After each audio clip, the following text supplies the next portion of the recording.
Remember how I told you guys that I had to see a new neurologist because my neurologist had surgery between Christmas and New Year's, and it was an emergency, and all of his patients got switched to 2 other doctors, and it made me anxious because I had to see someone else. My neurologist was pretty fantastic, and I thought of him as my rock.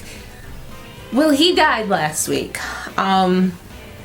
Yeah, he's gone. As much as I had a feeling this was coming, it was just the way the staff was. I deep down, I knew something was bad because they weren't giving us a lot of information, but I was still being hopeful, you know, that everything was going to be okay.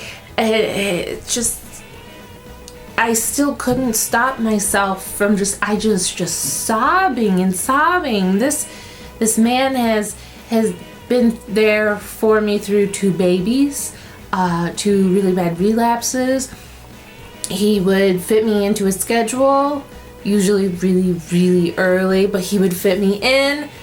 When I called, just sobbing, you know, I was just laying in my bed sobbing, and he fit me in, and he was always there, and now he's gone. He treated me a lot like a father would treat a daughter, and we talked about the future. You know, he said I would be a good candidate for stem cell therapy, but there is no one out there doing it yet that he trusts enough to send me on. He actually said, I don't want to send you to someone doing stem cell therapy out of their garage. You know, like that's the kind of relationship we have. And when you see someone every 28 days, I mean, I don't even see the majority of my friends every month. I tried that for a while, and then I got tired, and I just haven't gotten back to it yet. And so he knew everything. He knew more than my friends, more than you guys, probably more than my spouse. And he's gone. He really is. He's gone. I have to go next month and talk to this new doctor, which at least I liked him, knowing that he's gone. It was so weird. It was just, the office called, okay? And I thought they were going to call and give me news on my Adderall. You know, maybe I was getting it. And then Trish said, oh, we have bad news. And I went, oh no. So I went from being happy to, oh no, I'm not going to get my Adderall or something. And something just went wrong with the insurance because Blue Cross Blue Shield sucks these days. I don't know if they have someone new in management, but they are not approving anything that I need right now. And then she said, no, Dr. Rossman died. Oh. Huh. Okay. I'll tell my mom. Thank you for calling me. And then I got off the phone and I just couldn't stop crying. You don't think about that when you have a doctor. You don't think of them like you would be as upset as you would a family member dying, but he was such a big part of my life. And he's gone. I don't think you're supposed to hug your medical staff, your doctors, but you should probably do something to let them know you appreciate them, because apparently they're not superheroes and they could die. Comment corner is big again this week, and I appreciate all of the comments. I can't get to all of them because there were so many telling me how you tell and when you tell people that you have MS. That was fantastic. I really appreciate all of you guys coming back each week. That makes this more enjoyable because it's our little corner, right? Welcome, JoJo. I think the lack of understanding is why a lot of us cling to online communities. It's just people who have MS or something else, they tend to get it, and you don't have to explain yourself, because explaining yourself over and over and over again is exhausting. So if there's a video here that you think helps you explain this or that, please share it with that person. That is part of the reason I do this. I want it to become more mainstream. I want people to understand we look fine sometimes. Some of us use walking aids, but sometimes, you know, we have to use that handicap spot because of what's going on inside. And I've totally been on the other side of people judging me for using the handicap spot, and it's because people don't understand what's going on. So I hope you find something here that gives you a little more comfort, and if there isn't something or you want something specific, like, just send me a message, say, hey, will you talk about this? And if I can, if it relates to me, I will absolutely talk about it for any of you. That goes for any of you.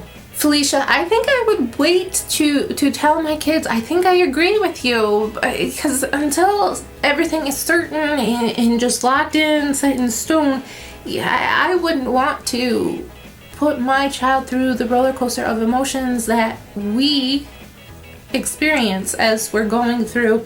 Could it be this? Could it be that? No, neither one of those. It's actually this. Like, that's not really fair to them.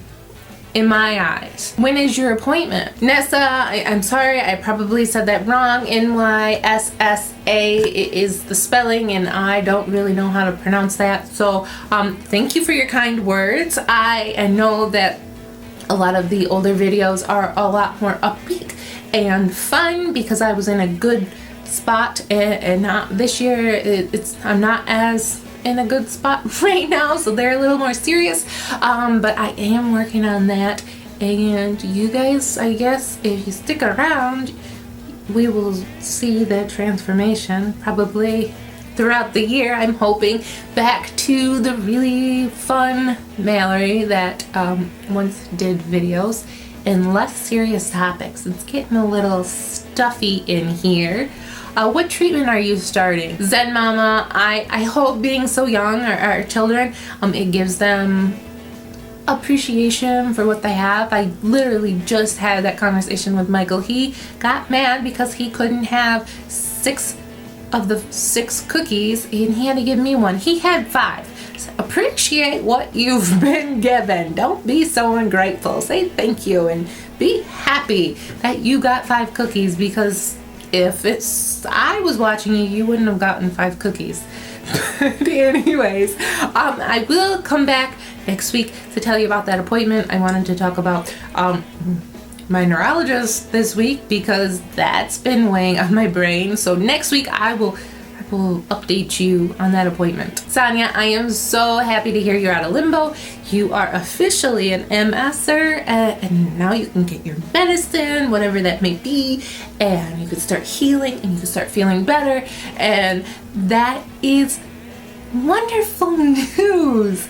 And that sounds really weird to people outside of our little group here, but if you don't know what you have, you can't treat it. So then you just either get worse or just stay miserable. And once you find out what you have and you start treating it, you go up the mountain. That's what you're going to do. You're going to go up the mountain. And actually, I was talking to my husband a few weeks ago, maybe a month ago actually, and he's going to do a video for me, for you guys, on the caregiver's point of view. He's seen the good MS and the bad MS. He's been there for it all, well, most of it.